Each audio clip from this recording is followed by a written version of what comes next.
berikutnya saya akan jelasin untuk transaksi jual.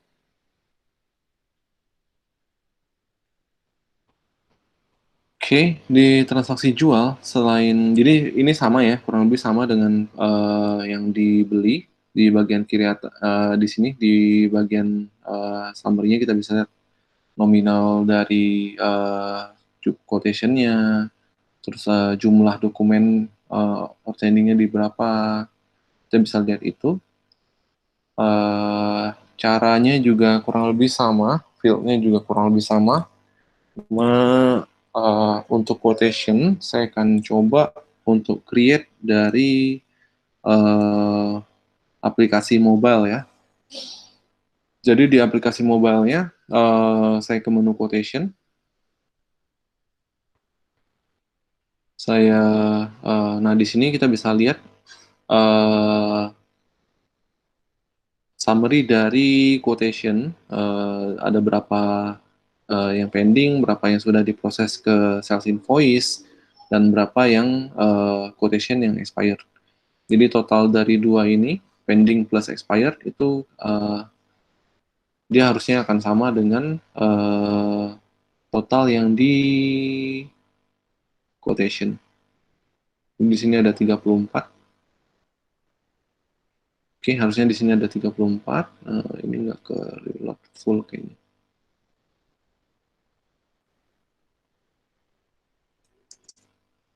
Oke, sembari nunggu refresh, jadi di sini kita bisa lihat history quotation kita, jadi per all time atau 3 bulan terakhir atau current month, itu kita bisa filterin di sini.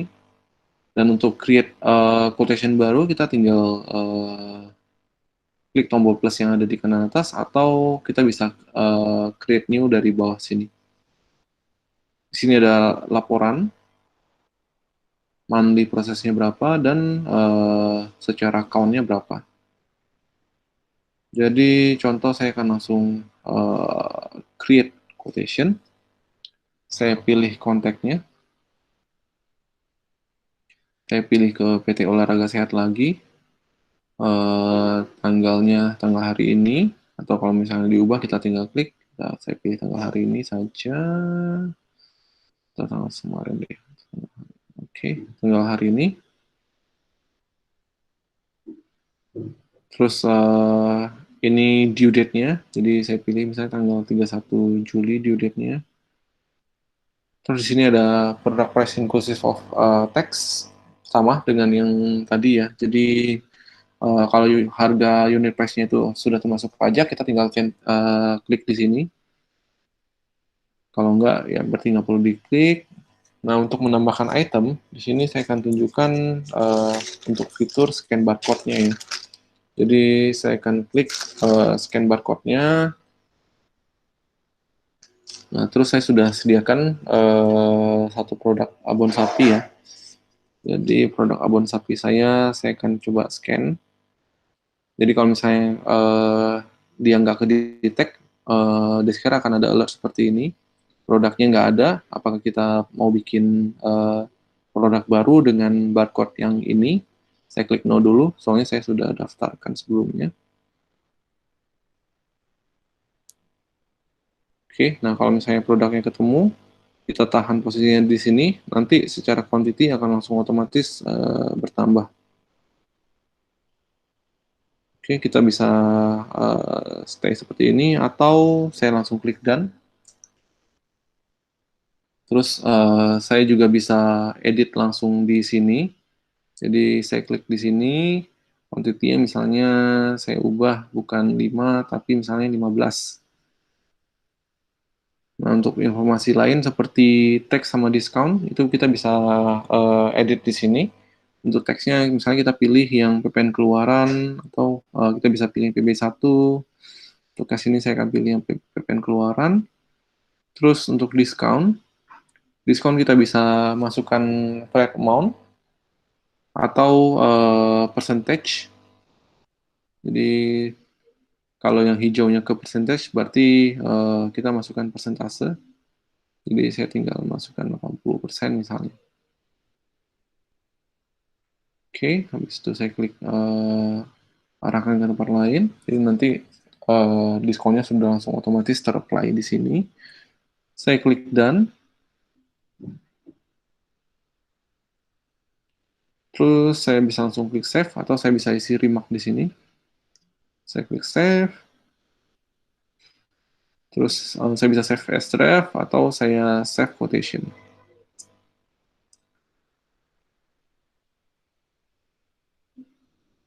Nah, di bagian pending, di sini saya bisa lihat tadi ya, ini quotation yang tadi saya barusan buat. Apabila kita mau share quotation itu via aplikasi lain seperti aplikasi WhatsApp misalnya, kita bisa klik tombol share yang di kiri bawah ini. Nanti Desera akan nampilin aplikasi-aplikasi yang kita bisa pakai untuk share. Contoh misalnya WhatsApp, kita bisa klik WhatsApp atau Line. Nanti kita bisa share quotation ini dengan menggunakan aplikasi tersebut.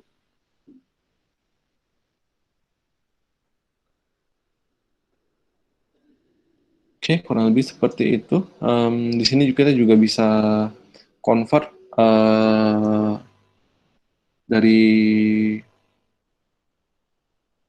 quotation ini ke invoice ya. Jadi saya bisa langsung generate invoice di sini. Nanti detailnya akan langsung otomatis tercreate dan di sini ada notes kalau invoice ini link dengan quotation yang tadi. Contoh saya akan nggak klik, kita akan balik lagi ke sini. Kita akan balik ke web application-nya. Jadi di web application-nya tadi kita coba lihat detailnya belum ada ya. Jadi saya perlu refresh ataupun saya perlu balik lagi ke menu yang tadi. Nah, ini sudah masuk ya. Jadi kita bisa lihat di sini datanya, ini quotation yang tadi saya sudah sempat buat. Nah, yang perlu saya highlight di sini untuk proses fulfillment di Deskera atau proses pengiriman barang di Deskera ada 3 jenis ya. Ada direct, pick ship, dan dropship. Jadi bedanya apa? Basically kalau direct itu digunakan kalau misalnya Bapak Ibu belum punya bagian gudang sendiri, belum punya user gudang sendiri. Jadi untuk pengiriman barang, jadi simply dilakukan oleh satu user. Jadi pada saat dia, jadi kalau misalnya adminnya satu, itu bisa menggunakan metode direct. Jadi di sini usernya nanti tinggal pilih pengiriman barangnya dari gudang mana. Nah, di sini kita bisa lihat ya, stok refnya 0 di gudang BSD. Terus saya pilih, saya balik lagi ke gudang primary, stok refnya ada 166. Di sini saya bisa kirim semua atau saya kirim sebagian. Bisa saya kirim semua langsung, nanti tinggal di klik fulfill. Oke, untuk ke sini saya nggak klik dulu.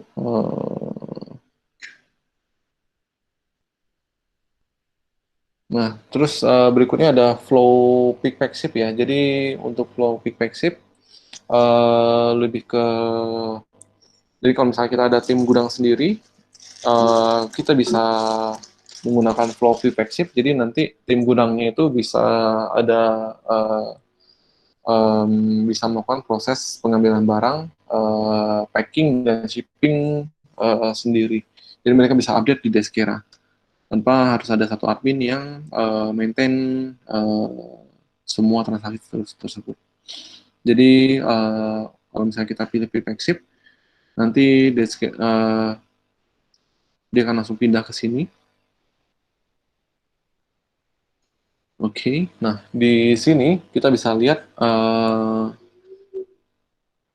di sini kita bisa lihat transaksi yang kita sudah set pengirimannya menggunakan pick-pack ship. Jadi kalau di sini kita bisa lihat ya status barangnya apakah sufficient, terus dokumen ini dari mana, apakah dari quotation atau misalnya dari sales invoice. Apabila dari invoice nanti di sini akan kelihatan invoice. Oke, saya klik generate picking list untuk yang nomor 96 ini. Kita bisa pilih warehouse-nya. Nah, nanti di sini kita tetap sama ya, akan ada informasi insufficient quantity apabila kita pilih yang gudang lain. Terus saya langsung klik save untuk notify orang gudang saya. Jadi nanti tim gudang bisa lihat langsung di picking list atau mereka bisa lihat langsung di mobile app mereka di bagian picking di sini, bagian pick.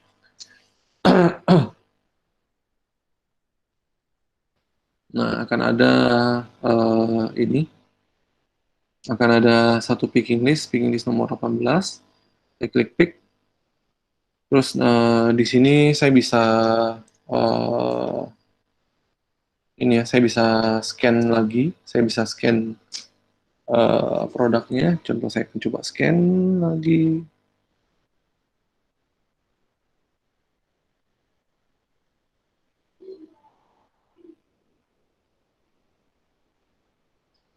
Nah, kalau ada nanti dia akan muncul seperti itu. Nah, nanti kita tinggal klik add terus kita bisa, jadi ada tombol add di sini. Jadi misalnya saya mau pick semua misalnya, terus saya klik back lagi. Nah, di sini langsung otomatis tercentang. Terus saya bisa klik save.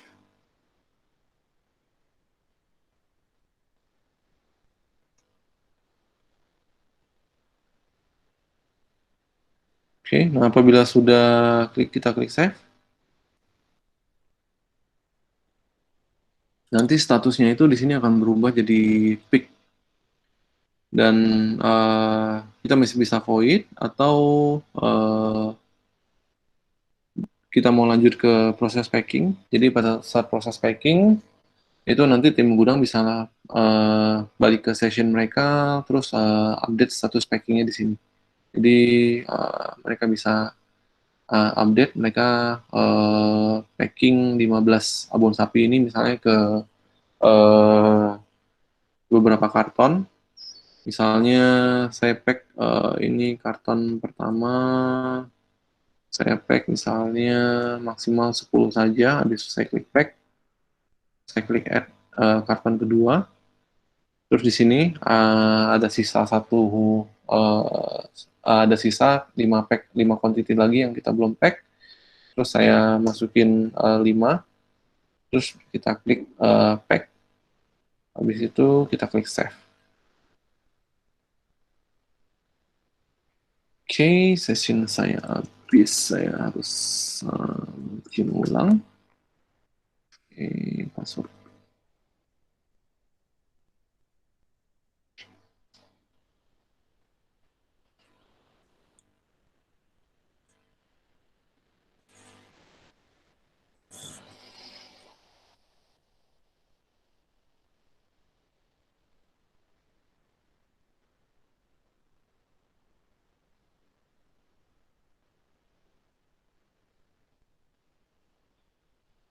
Oke, ya tadi kita di modul pick pack shape.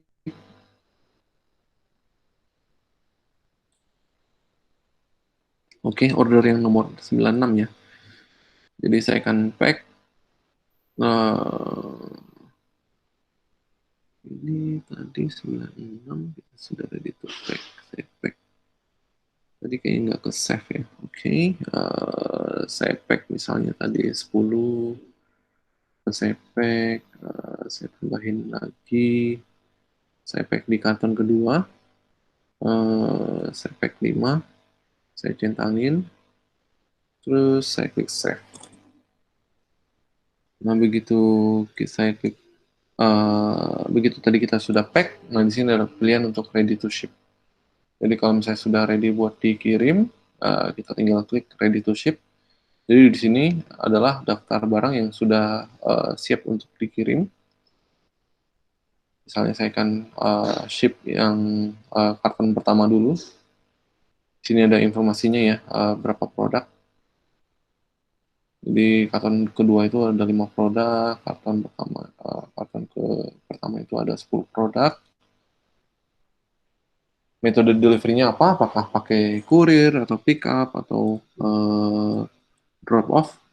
So, misalnya saya pakai kurir, di sini kita bisa pilih carrier-nya apa. Kalau nggak ada di sini kita tinggal pilih NA. Contoh saya akan pakai FedEx misalnya, tracking number-nya, saya masukin nomor resinya berapa, box type-nya, ini informasi tambahan ya. Length, width, height, weight, terus saya bisa mark as ship atau sudah dikirim. Kita bisa kasih flagging fragile object. Jadi nanti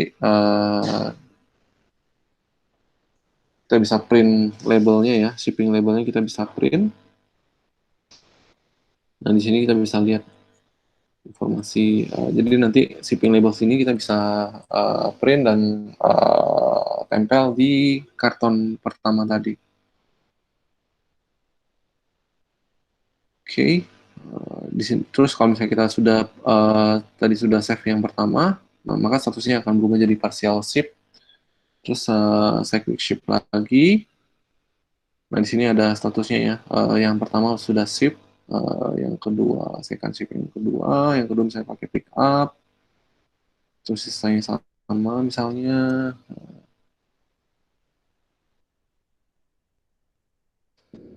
Samain, terus saya save. Nah statusnya akan langsung jadi shipper. Oke, itu untuk pick pack ship. Untuk metode pengiriman yang terakhir, yaitu oke, saya akan coba copy satu transaksi lagi. Saya akan copy transaksi yang sama, saya langsung save.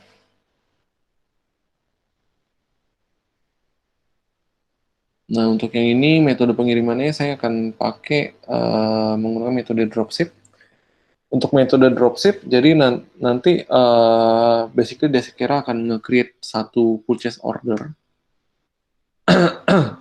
yang nanti untuk fulfill untuk penerimaan barang dari purchase order ini akan langsung diarahkan langsung ke gudangnya si customer. Oke, saya langsung klik yes. Nah, di sini kita bisa lihat ya, ini ada transaksi order. Kita bisa lihat juga ini di transaksinya. Terus saya langsung klik save. Nah, bedanya tadi untuk purchase order yang kita create dari metode dropship itu tidak akan ada pilihan untuk terima barangnya di sini. Jadi terima barangnya itu nanti pada saat kita melakukan pengiriman di sini. Jadi kalau misalnya dari si vendor kita misalnya sudah ready buat kirim atau sudah mau kirim, kita tinggal set di sini, fulfill. Nah, jadi statusnya akan seperti ini, dropship fulfillment of quotation. Di sini akan kelihatan fulfillnya itu di 15 dan dikirimnya dari mana, terus kita klik fulfill.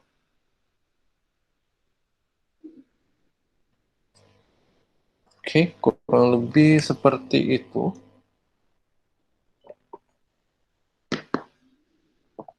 Nah, fitur tambahan lain, di sini kita bisa lihat, kita bisa send email, kita bisa copy transaksi, kita bisa cetak, kita bisa lampirin dokumen pendukung, kita bisa archive quotation-nya, kita bisa delete quotation-nya. Kita bisa search langsung di kanan atas sini, misalnya saya mau cari quotation dari PT Olahraga Sehat, kita tinggal ketik PT satu kata, jadi nanti Deskara akan langsung cari. Atau kita mau cari quotation nomor 97. Nah, nanti Deskar akan cari quotation nomor 97. Oke, kita coba masuk ke menu sales invoice. Nah, jadi di sini sama ya, kita bisa lihat detail informasi status fulfillment atau status pengiriman barang. Kita bisa kirim barang di invoice juga, jadi secara flow nanti tergantung proses bisnisnya perusahaan klien kita.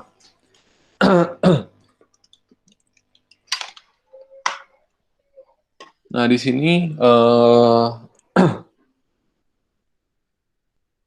ada fitur yang sama juga kalau di transaksi beli ada apply debit note, di transaksi jual maka akan ada apply credit note, dan kita juga bisa apply uang muka atau advance payment.